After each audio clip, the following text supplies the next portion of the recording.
Hi, welcome to The Community Table, a new podcast hosted by me, Heather Elder of Heather Elder Represents. And me, Kelly Montez of Apostrophe. If you've been in the industry for a while, you might remember the original Community Table series I co-hosted with Kate Chase from 2012 to 2017. It was a space for producers, creatives, and industry leaders to gather and talk openly about the work, the challenges, and the changes we were all navigating at the time. And in 2025, there's no shortage of things to talk about, from AI and evolving client relationships to the way content is being created. That's why we decided to bring the Community Table back, but this time as a podcast. Kelly and I will co-host, reflecting on the expanding conversations we're having every day with our artists, producers, and creatives shaping what comes next. Whether you're a seasoned producer, a curious creative, or just someone trying to figure out how to thrive in this changing landscape, there's always room at the table.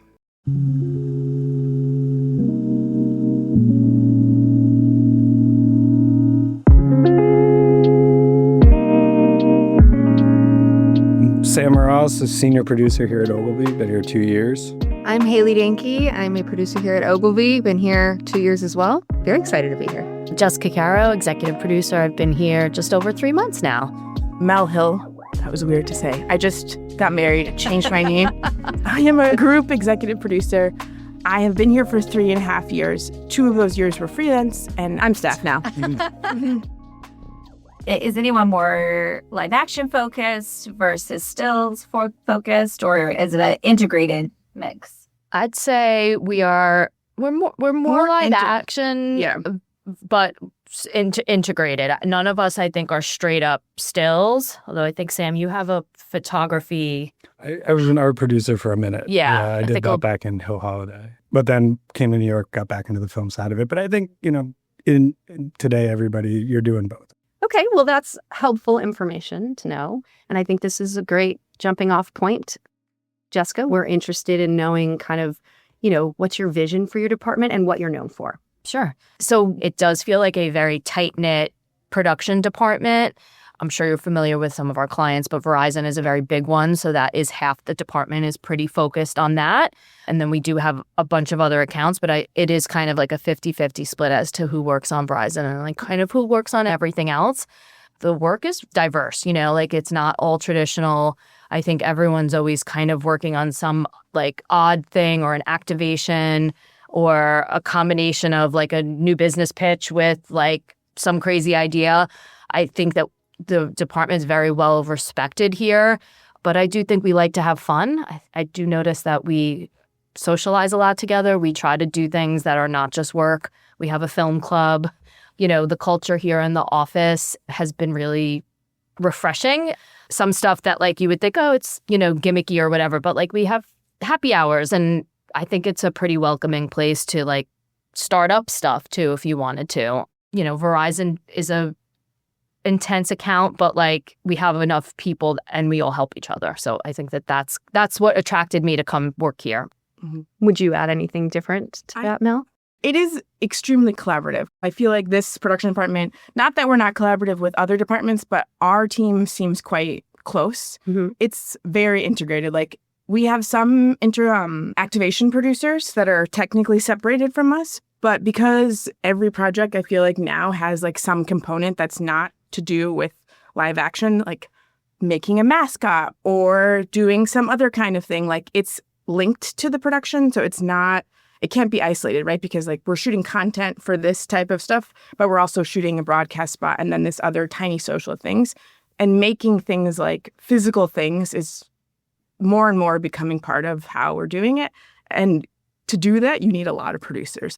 The timelines are so much more like shrunk from what like when I started, that you can't have a single producer producing one job that has 4 different elements to it, right? You have to kind of double up. Like me and Haley did something last year that was for Barbie, and it was one Barbie and Verizon like did a partnership. It was one broadcast spot, but there was like 7 different other elements of that. And if there was one of us, we would never be able to do it. Of course. If you're doing celebrity negotiations, you're finding a director, you're prepping production, and you're shooting the next week. And the only way to do that kind of condensed timeline is doubling up on producers. And I'm curious, that just makes me think about the evolution of what advertising has become.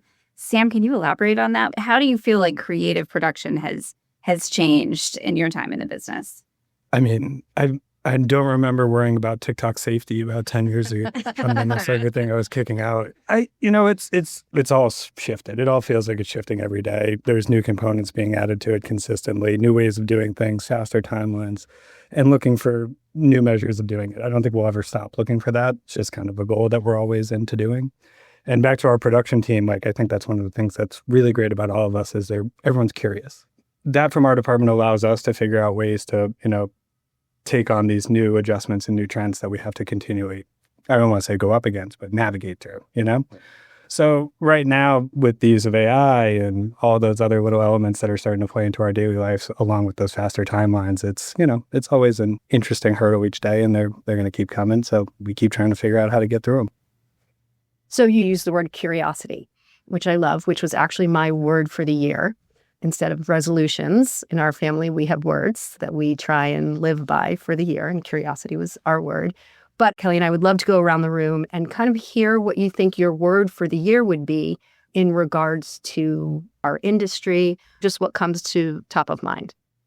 I actually think it's learning. It's great. Yeah, I love that. Flexibility. I have a phrase, embracing ambiguity. I think flexibility is the right path for it right now. It's again, forever shifting and adjusting, and, finding partners that are willing to kind of work through this craziness with us is, I think the name of the game for succeeding this year. For sure. I think that anything could catch on, kind of where advertising might happen now. It could be, a physical object that got made and it gets caught on virally, or it could be a social post, or it could be a TikTok dance, I guess. I don't go on TikTok enough to know, but I think we're all absorbing our advertising differently now. I think also, with new technology and with just the breadth of people who can create things, anyone could advertise and have a ad-like object these days. Where are your clients showing up the most? I feel like it's really pivoting to social. And influencer. Influencer. Yeah. I mean, I just did a big campaign for CeraVe, and it was a social first campaign. I think it's targeting a new generation that's how they receive their news. That's how everything is on our... Exactly. Like, you're listening to this on a phone probably, right? So what are you going to look at next? Do you see the budget shifting from that broadcast, mentality to the social channel? I feel like that is something that we're working on with them, because you think social and you think automatically it's going to be cheaper. But I think for it to feel authentic to that platform, that takes a lot of thought and money behind it. I think there is some push and pull there transparently, but when you actually do put in the time and the effort to do it right, the results you get are just so much greater. That's the hugest hurdle I think that we're trying to get over, is just the idea that people think that influencers and social content is made in a space where, I just pick up my phone off of my desk and say this amazing, lovely, thoughtful thing that's going to break through all this content that exists in the universe. That's not how it works. All these content creators, they have whole setups. They have lights, and they have plans, and they have scripts, and they have teams. And they have staff. And they have, you have a plan, and we're trying to achieve something. We need to plan out this thing. Even if you want it to look like an accident, we still have to plan. And that's why I think, too, for the CeraVe campaign, when we were working with the influencers, we really relied on them as well. And it was awesome to see that the brand embraced that, to see what is authentic to you. We were on a set with Charli D'Amelio, and we were like, how would you have filmed this? She's like, I'd just be sitting on the ground without a yoga mat. And we're like, hey, get rid of the yoga mat. Do you think the creatives and the clients in those situations, who are used to having everything planned and scripted, find it easy enough to pivot in those situations, like with Charli, to give her a bit of creative freedom? Or are they just expecting something that has been tested? I think you have seen that flexibility come about more. I've seen it in the past few years, which is exciting, but there's still that element of control, that we want to have too, I think, because we want to make sure we're vetting and we're putting out something in the best light. But I think it's just a balance. When you're running a social campaign, I have to imagine you get so much data, so much feedback about performance and in media in general, how does that affect the campaigns that you produce and what clients are expecting to see in terms of results? What I'm noticing a big trend in is PR agencies actually pitching more production and ideas for brands in a commercial space than they used to because they have this data too, So I think it's very important. I see the sway towards listening to what PR thinks of our campaigns. So I think data in general is just how we're judging everything. Everything is a business. And sometimes you forget, they're just looking to increase sales. And it has to be supported by data. And does that creatively affect the messaging to where you're more often trying to move the needle on a sale versus developing that emotional connection? Mel? I know. I'm keep thinking of the word optimization because that's how they do. Well, and not everything is measurable, right? Yeah. Or determined ahead of time. There might just be a spark of something, which is maybe what you're trying to get at, right? This storytelling aspect of storytelling aspect. I was recently in San Francisco and I was talking to a lot of creatives that were internally at brands. And I was curious if this was just a San Francisco thing because the creatives were saying my C-suite is full of engineers. And I have to show they care about my app and they care about the data. And I was like, well, that's really interesting. Now, they're creatives internally at brands, right? So they are very much about performance. Yeah. And you guys are culture makers here at Ogilvy. And you're kind of a layer above that. And I was curious if that's affecting your creative that you're producing as well. I don't find that. I feel like the story is still the most important part of what we're doing. I think that's what drives breakthrough in this field. I don't think that if it's not impactful, it won't break through all of this stuff. So I don't find that to be personally. Yeah. Yeah, it's still a funny whatever it is. If it's really funny, it will break through. But it has to have funny with an insight. I feel like that's the biggest part of advertising. It has to say something that is a truth to the person that's watching this content or it won't break through. Right. To me, the story is still first and foremost, but again, every part of the way through the creative process, production process, post-production process, everything about the sale is top of mind for us, and it's always constant feedback. We're getting Verizon's constantly changing offers. And once we get a new offer, how can we shift the creative to kind of better impact that, So I think we're always story first and offer second, at least on my side of it. But it's never not a thing in your head that you're thinking about as you're watching it, You have to remember that the consumer is smart and they can see through it. And you're also a consumer. We all are as producers.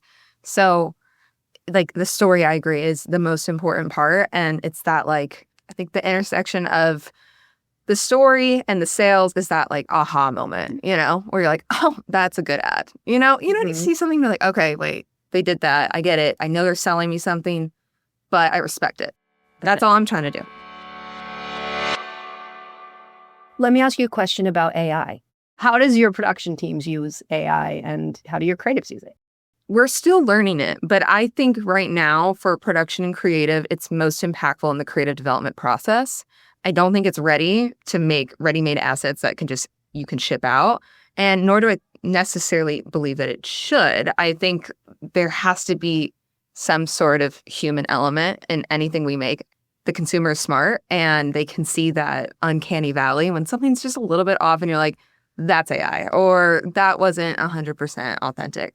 I think it's so helpful if I don't know the answer to something right away or if I'm trying to do a research on how to do stop motion animation. We haven't done stop motion since I was in high school, you were in college. I mean, that is it's a beautiful art form, but it is a lost art form. So I think it's helpful for that, for the beginning phase of a project, for me at least. Yeah. Yeah. It's helpful to explain it to other people. Yes. We know stop motion, but to explain that to 30 other people who are going to be on this set and realizing that they can't watch any takes whatsoever because they're behind a closed curtain and it takes 4 hours to get one take. Stuff like that. It does cut a ton of time. It sounds very much that you're looking forward to it being a tool. Yeah. For your creative process. Mm-hmm. Do your other departments use it for things like audience identification or, somewhere else before it comes to you guys? Do you know anything about how it's being used that way? I mean, I think like visualization or like selling the idea. I do think that creative teams are using it. I'm sure Strat is using it too to help rewrite their briefs and make their briefs sound better. I'm hesitant certainly with AI because I, don't know enough about it. And I think that's a lot of people's issue with it. So people kind of I don't know. But I do think it's not hard to comprehend. And you're like, oh, wow, I can use this to like we were using it to change a scratch voiceover. Like we had been recording one of our creatives actually, and he wasn't available to redo it. So we used AI to just change the words we needed for our rough cut. And I'm like, wow, that just saved me hours because I would have been waiting hours for him to read it and send it to me via text message. So I think I like it for behind the scenes stuff, but I don't think it replaces anything outward yet. Can we talk a little bit about how you find the talent that you want to work with? That was my question too. Really? Yeah. So Where do you go to find inspiration, and then is that also where you find the people to collaborate with, your vendors? When I started, I remember we had like a little kind of like a Excel spreadsheet that just had every production vendor. And again, we were an agency in Boston, so it was all these big vendor names that I had known, but never like, oh my God, we have an email access to this kind of thing.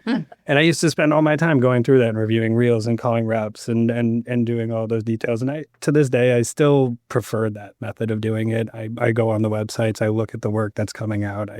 I'll go on Instagram and DM a producer if I find their credits and be like, how'd you do this or do that? So I'm always looking and always trying to explore and find new talent anywhere and everywhere. But even just, like to your point, like we are, forgive my language, but we're kicking ass in some of the work that we're putting out here with all these great producers, and they're 2 seats over. How'd you find this person? Where'd you get the idea to go for this route for that and that kind of things? We're always talking about that. Like we're always trying to push each other to make it better. And that starts with finding good talent and unleashing them on the work. do the creatives come to you with talent, or do you go to them with suggestions, or both? I think it goes both ways. They can come to me with like, hey, I worked with this person before, know that they can do this, or, would like to have a conversation with this person and, figure out if that's the right thing. But I'll always come with my options as well. Like we'll start with maybe 1 or 2 names, and then we'll build it out to maybe 10 to 15, depending on what the creative's calling for, and just start building it out that way. But it's always a conversation. How would someone get your attention? How would a creator? Oh, I love a good reel. I do. I think a lot of what we do is so interpersonal. So even just like having conversations with you lovely ladies and going to coffee and hearing about, who's out there. I think I'm earlier on in my career in the industry. And so for me right now, it's just understanding what talent is out there and trying to, see who my peers are working with, what they're doing. So I keep researching on my own and going to events and getting to know people. But I think some of the best projects we have are when we're working with vendors that we just have a wonderful personal relationship with, and there is that trust, especially as things are evolving in our industry, knowing that we have the flexibility on the production side to actually make something that's going to make everybody happy. I think I tell my artists all the time, being able to show the work that we create for other clients is very important. But being able to show work that is inspiring and gets somebody's attention because it's different and interesting and unique, and it's like very authentic for that artist, is leaps and bounds over being able to say you did a job for a certain brand. Both are important and both are necessary. But I think in this climate and culture, being able to show that you are inspiring and creative and doing something new all on your own. And actually, I'm going to back up for a second. It's not always all on your own. You don't have to be the single artist creating something or the single creator. Like you can have a collaboration with other people. Like it takes more than just one vision to put something forth. And I would think that is equally attractive. Yeah, and I feel like you can tell a lot in a first call with the director or photographer how they react with the creatives and if they're just bouncing ideas off the wall. I think that chemistry call is really important too. So first, the reel or the book really shows us who you are, what you've done, and then we talk to you and there's like magic there. There's nothing better. As a producer, I walk away feeling so inspired. I'm curious because we work with photographers and now they're all moving into the directorial space since the algorithms really reward making it move.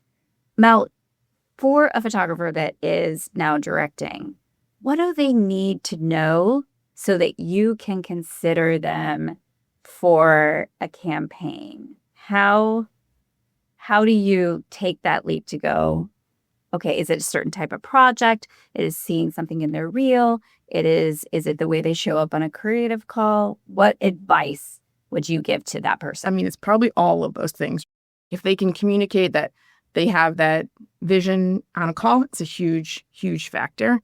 I also think the production company that they're with and who's backing them, like I believe that there's a ton of photographers who can direct, but if they have poor support staff who don't understand this medium, then it's going to really backfire and cause a lot of shit show for them, which sucks because that perception is not going to leave that producer, and that producer is going to then have 15 other producer friends and they're like, they were amazing, but like the DP showed up with the wrong camera, which actually has happened to me.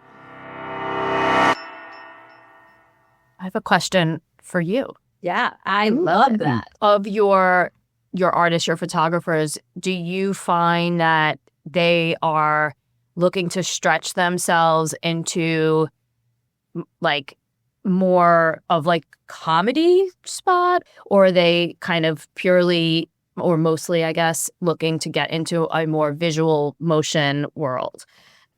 I'll try to keep it really concise. Yeah. I think the first thing I say to photographers that want to become directors is that they really have to understand the pre-production. It's different than a stills. Yeah. And Apostrophe has actually always been a production company. Only recently have we been talking about it. And we actually rolled off part of our production arm into another company so that people could have a different relationship with those producers and understand that we know production. But for photographers, if you're going to come to me and ask me, hey, can this person do this? I'm going to be honest with you, because there are some people where that person's going to create a vibe. We're going to partner them with an amazing DP, an up-level DP with a lot of experience, but they're going to be camera tricks and vibes, right? Whereas this person is going to be really good for comedy. They need that chance. Mm-hmm. But that is where mostly photographers come from, is they're going to create a vibe. They're going to create a move. And they need to work and do personal work that's going to lead to dialogue, mm-hmm. whatever that is going to be. But the biggest thing for me is they have to be the person that can stick through that pre-production process, because the pre-production process is different. They need to understand script development and the way that they're going to collaborate. I mean, there is pre-production, of course, on the photography side, but you're not going through storyboards and working on scripts, and pairing up camera moves and all of those sorts of things. And that's where I feel like some photographers fatigue. Mm-hmm. And I just try to have an honest conversation with them of like, I don't know if this is exactly what you want to do, because you have dedicated a month to your life in pre-production, because the time you get on set, you can't be working it out. It needs to be done beforehand. So when clients come, it's about having that transparent conversation about like, this is what I think someone can do. This is who we would partner with. And this is what we can do as a production company. Because I also don't want to get out over my skis, lose my trust with you. And then that's it for my whole roster, right? Mm-hmm. Like, because I have learned that who you choose to partner with on the production side is just as important as that director. Yeah. I will say, like, in the past couple of years, have had pretty good success having a photography first production and getting a lot out of it for clients. I think there's a real value in that.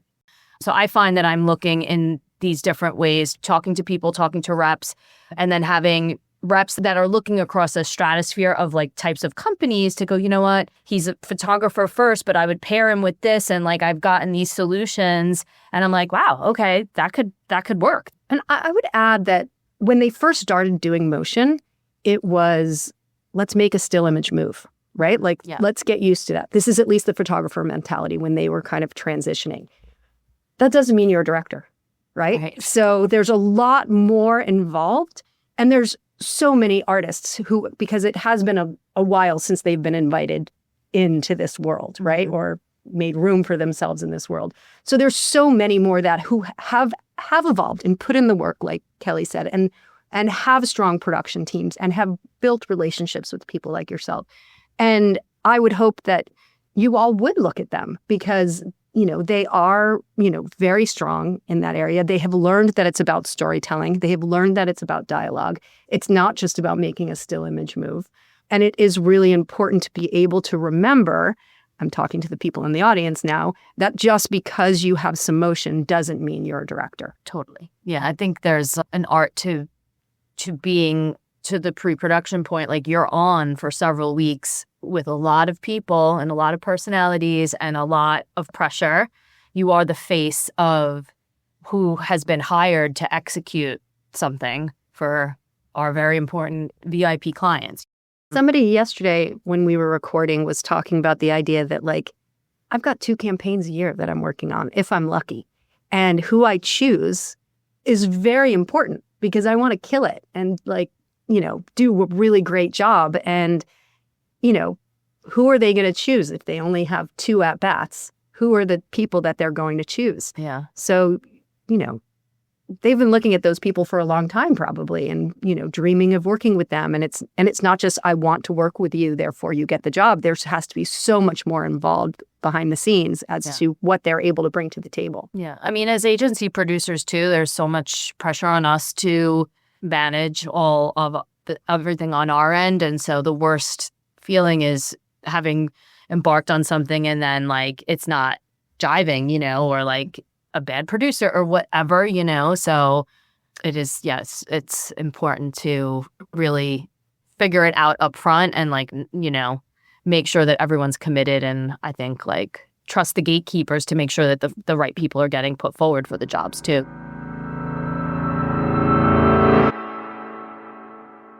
I have so many artists that are like, can't I just get a meeting at ad agencies? And I'm like, I don't know how much people are actually in office.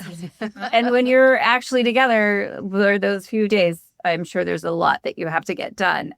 How many days a week, Mel, I'm going to pass this to you, are you guys in the office?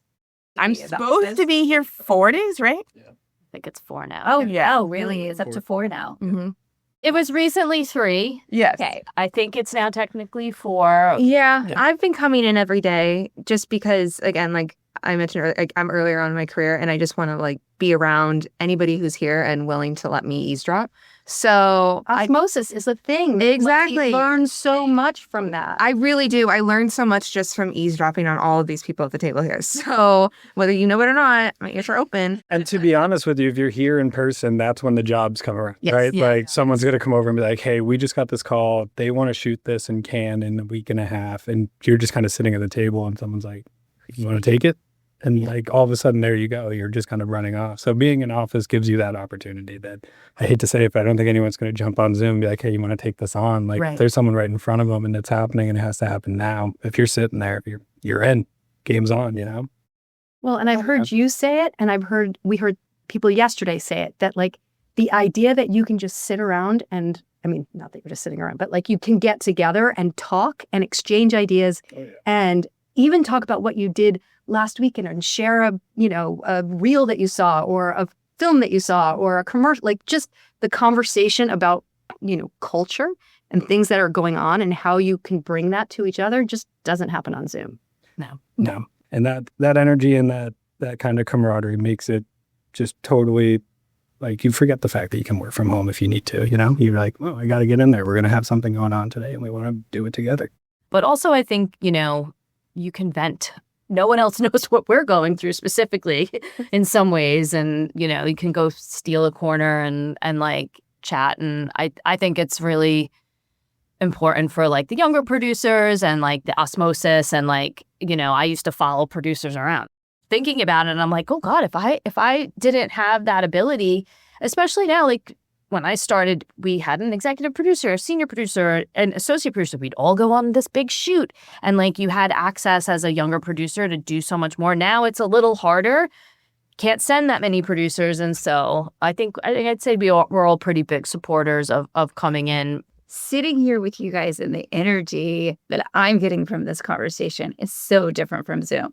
I do appreciate Zoom for the creative calls, so we're not talking over one another anymore. But if they're, when you're in a room and you can feel when you're pitching an idea, is this swapping? Do I need to turn up the energy? I worked at Microsoft for 6 years, and once a month if not more than that. I'd have to fly to Seattle to sit in a room and present creative ideas. But when we were together, we could, like, they would approve a creative idea and then we could make it. But I think because of the culture of Zoom, we get on a lot of calls and people present the ideas. And the reality of having to approve something seems much more loosey-goosey on a Zoom than it does in real life.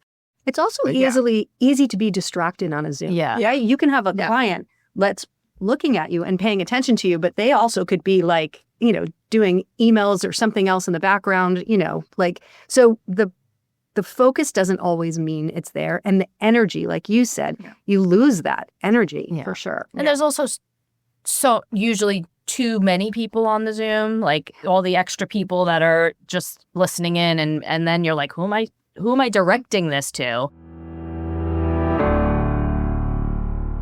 There are things that are in my head that I have learned, like elephants can't be in rooms with basements, that I know because of production that are so random. What's the randomest fun fact that you have in your brain that nobody would know, but you learned it through a production?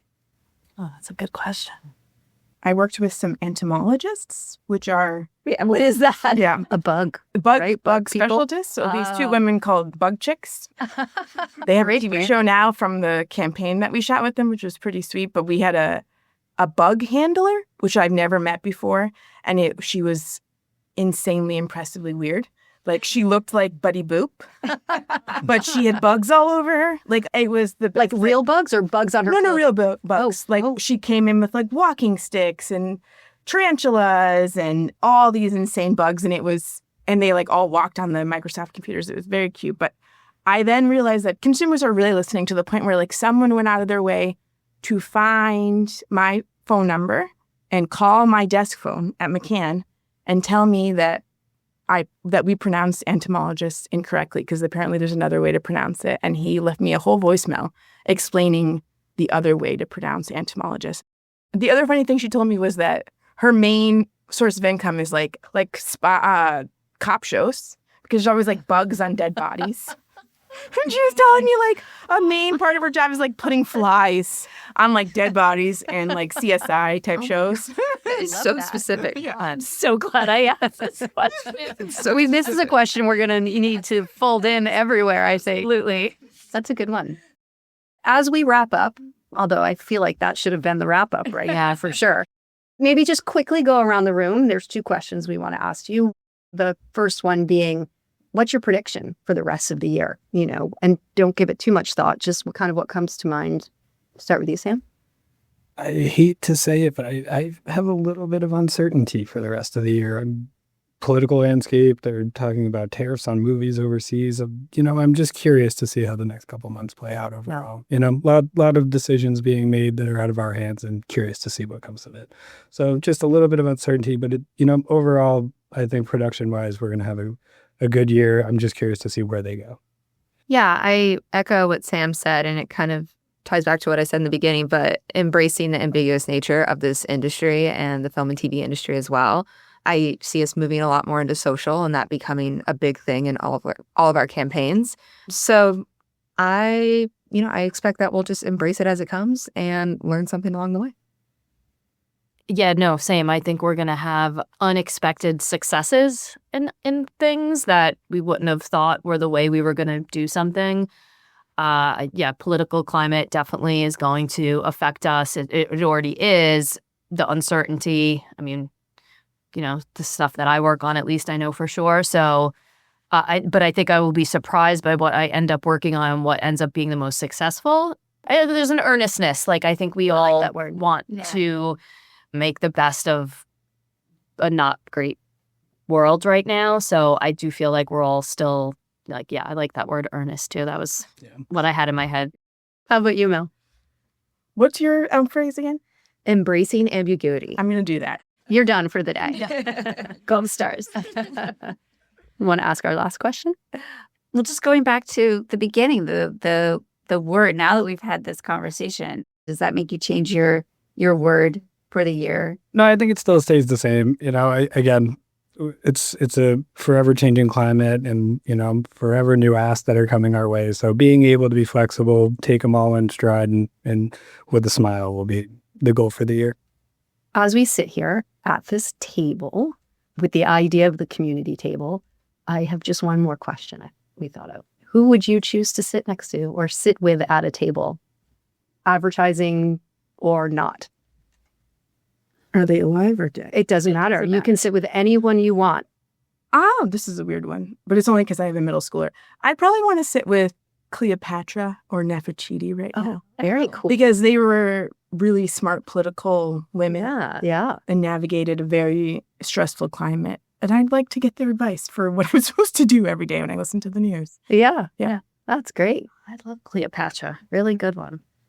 I believe that there was like a woman who built the Brooklyn Bridge. Yes, she did. I would like to sit with her. Yeah. Because I feel like that would be very interesting. Yeah. Yeah.